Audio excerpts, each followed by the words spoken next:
బాపట్ల జిల్లా పర్చూరు మండలం నూతలపాడు గ్రామంలో పోలేరమ్మ అమ్మవారి 55వ తిరునాళ మహోత్సవ వేడుకలు అంగరంగ వైభవంగా జరిగాయి. కాగా ఈ ప్రాంతంలో పంట చేతికి అందిన తర్వాత తిరునాళ్లను జరుపుకోవడం సాంప్రదాయంగా వస్తుంది. ఈ సందర్భంగా వేలాది మంది భక్తులు తరలివచ్చి పోలేరమ్మ అమ్మవారికి మొక్కులు తీర్చుకున్నారు.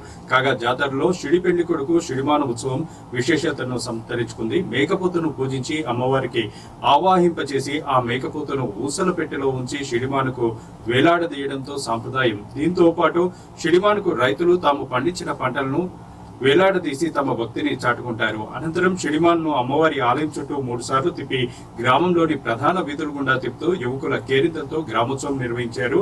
షిడిమాను లాగితే కష్టాలు తొలగిపోతాయనే విశ్వాసంతో భక్తులు షిడిమాను బండిని లాగేందుకు యువకులు, చిన్నారులు, మహిళలు సైతం ఎంతో ఉత్సాహంతో పాల్గొన్నారు. ఈ సందర్భంగా యువకుల కేరింతలు, నృత్యాలు ప్రేక్షకులను అమితంగా ఆకర్షించాయి.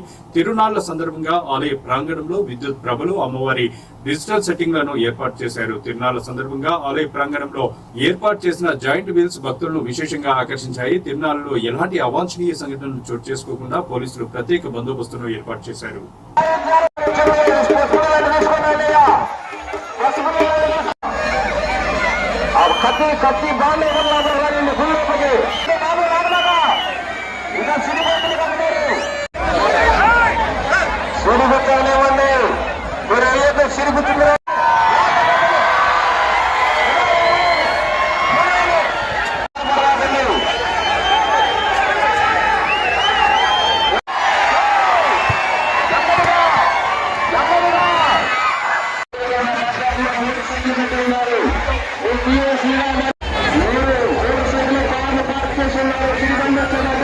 మీరేమైనా వస్తువులు తీసుకొచ్చినట్లయితే కమిటీ వారికి అందచేయండి.